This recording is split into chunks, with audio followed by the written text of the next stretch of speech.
E quando isso começa, nós como pais olhando de fora, nós sabemos exatamente o que fazer. Mas enquanto eles não percebem e veem a necessidade de reconhecer que precisam de ajuda, o pai tem que ficar esperando. O pai não pode se intrometer na decisão do filho nesse ponto ainda, porque eles precisam crescer. E quando eles percebem que, não, agora eu estou vendo que eu estou precisando, pai, tá faltando $2, dá para me arrumar $2? Eu falei, ué, você não está trabalhando? Não, mas é que faltou para comprar isso aqui, ó, eu tenho que fazer isso, fazer aquela conta, fazer aquela outra. Então quando você começa a perceber isso, quando a criança começa a perceber isso, eles se veem ainda na necessidade e na realidade da dependência.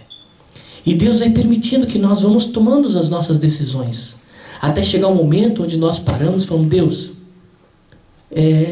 tem $2 aí? Ou seja, Senhor, agora eu preciso, eu reconheço que eu necessito, eu reconheço que eu sou dependente de Ti. E Deus espera a nossa dependência. Deus, Ele não vai invadindo o território e tomando as atitudes antes de você sentir nessa posição de dependente. Porque senão você vai brigar com Deus, Senhor, mas eu não pedi para fazer isso. Ele é soberano, Ele pode fazer qualquer coisa a hora que Ele quiser. Entretanto, dentro dessa sua soberania, Ele espera que nós venhamos abrir o nosso espaço para Ele atuar. E Ele atua. Toda vez que você fala com Deus, Ele responde. Talvez você não saiba a maneira ou de que forma Ele está agindo, mas Ele está agindo. E olha só como Deus agiu. Quando o povo percebeu que a situação estava apertando, ainda não haviam clamado. Entretanto, Deus provê Moisés. Primeiro, para a sua família. Lembram que a situação estava difícil. No capítulo 1, você vai perceber que o faraó tinha feito de tudo para que não houvesse filhos. Aumentou o trabalho em casa, trouxe a dificuldade para que não houvesse um relacionamento dentro de casa. Entretanto, para o judeu, para esse hebreu que estava trabalhando como escravo, ele esquecia tudo que estava acontecendo do lado de fora do seu lar, mas em casa ele queria que a bênção de Deus estivesse ali. E um dos resultados para o judeu, para o hebreu dessa época, a bênção de Deus na família significava filhos. Então eles realmente foram abençoados por Deus, porque a palavra diz que nesse período o povo de Deus cresceu de tal maneira que o povo egípcio ficou com medo. Porque para onde quer que eles olhavam, eles viam o hebreu. Eles falam, não, alguma coisa tem que acontecer. Vamos matar os filhos então. E Deus não só providencia para essa família de levitas um filho, mas também providencia para a filha do faraó uma continuidade. Porque para a família de Moisés, ele representava a esperança do seu povo. Porque cada filho que nascia era a esperança de que um dia Deus levantaria alguém com força, com autoridade para tirá-los dali. Eles tinham essa esperança. E por outro lado agora, a filha de Faraó, que não tinha nenhum filho, nenhum herdeiro, quando acha Moisés no rio e o tira dali, ela vê em Moisés a continuidade do seu reinado, da sua família, através dele.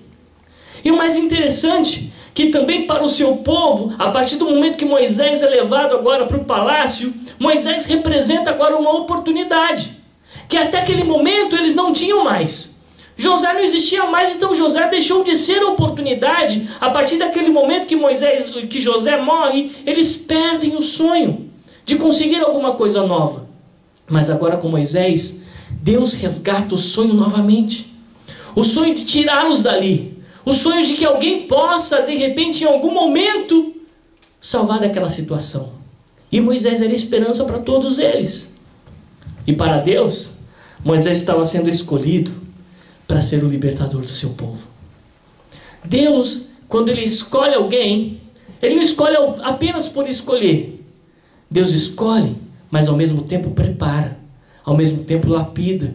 E nesse momento da escolha de Deus, quando Deus decide por alguém, é porque esse alguém que está na mira de Deus, ao seu redor, na sua vida, em sua história, já está sendo trabalhado para ser esse líder, para ser esse alguém que Deus está trabalhando para ser dele. E sabe, nesse momento, analisando a história, eu quero trazer a história do pastor Pedro de novo aqui. Alguns anos atrás, eu não vou falar porque senão daí fica complicado, Deus escolheu, antes mesmo dele nascer, o pastor Pedro. Mas começa a trabalhar na vida e na história dele desde pequeno. Aos 9 anos de idade, ele foi expulso de casa. A sua mãe colocou ele na rua. Talvez você critique, fale um monte. É natural, uma mãe desnaturada colocar um filho para fora, você colocaria isso nos piores dos absurdos. Entretanto, mesmo nessa situação toda contrária que nós analisamos, talvez seja duro até da gente entender isso, mas estava no projeto de Deus. Moisés foi largado no rio, não foi? Foi abandonado pela mãe no rio. Para muitos, talvez seria a pior condição, a atitude de uma mãe, mas ela não tinha escolha. Talvez a mãe do pastor Pedro tivesse várias escolhas. Entretanto, Deus permitiu que toda aquela situação acontecesse, porque da mesma forma como Moisés foi escolhido, Deus tinha escolhido o pastor Pedro para fazer um grande trabalho, para realizar um grande projeto. E sabe o que eu fico mais feliz? Que ele ainda não realizou o grande projeto de Deus. Sabe por que eu falo isso com toda certeza?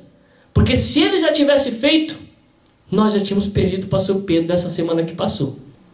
Mas é porque Deus ainda tem para realizar na vida dele a grande obra que ele prometeu há tantos anos atrás e que ainda não realizou e está por acontecer. Amém. E eu tomo posse disso. Amém. Porque eu sei que isso é verdade. E olha só, Moisés foi tirado do rio. Da mesma forma que Deus fez de alguma forma que o pastor saísse das ruas. Ele era criança, cresceu praticamente nas ruas. Entretanto, essa experiência que o pastor teve na rua, sozinho, sem mãe, sem ninguém, teve que se virar, buscar a sobrevivência. Toda essa experiência ensinou esse homem de Deus a se tornar dependente não das forças dele, mas de alguém que ele talvez nem conhecia na época, que é Deus. Amém. E Deus nunca abandona aquele a quem ele escolhe. Olha para o seu irmão e fala assim: Deus nunca te abandonou.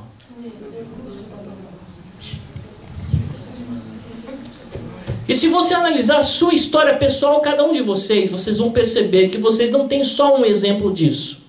Vocês têm muitos. Cada um de nós vamos perceber que Deus tem dado para nós tanto livramento.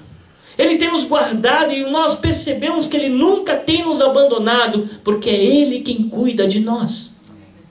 E nós vemos que Deus trabalha agora através da vida de Moisés.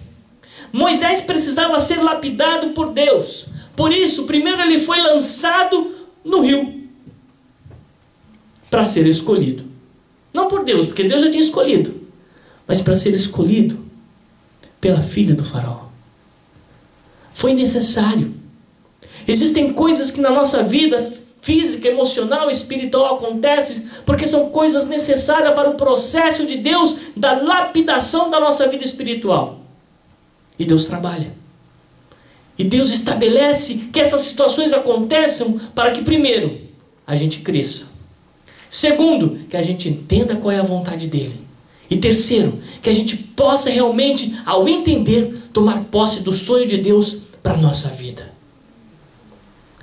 Moisés também foi levado ao palácio.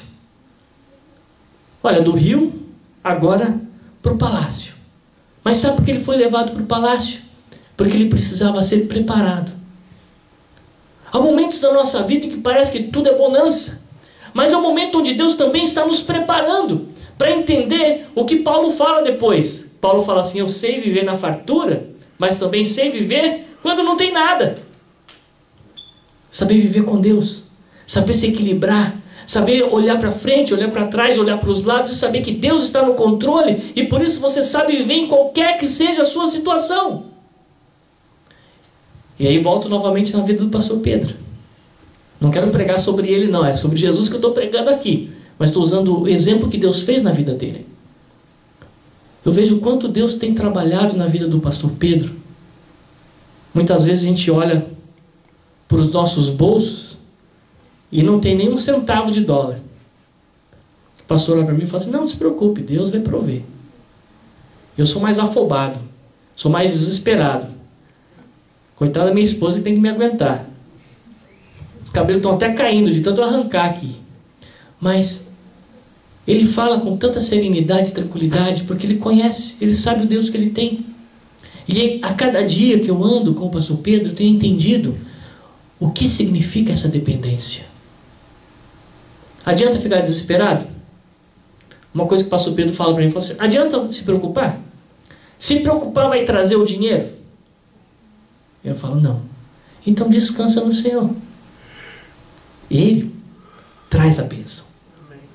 E a palavra do Senhor é verdadeira quando ele diz, os sinais seguirão aos que creem. Não é você que tem que sair correndo atrás dos sinais. Não é você que tem que correr atrás da provisão. Ele é o Deus da provisão e Ele está com você. Então Ele traz a provisão para você. Os sinais têm que seguir. E ainda tem um versículo que fala que além de te seguir, te alcança. Então deixe a bênção de Deus te alcançar. Não fique fugindo para direções erradas, porque aí a bênção não vai chegar. Eu espero que você esteja entendendo o que Deus está falando.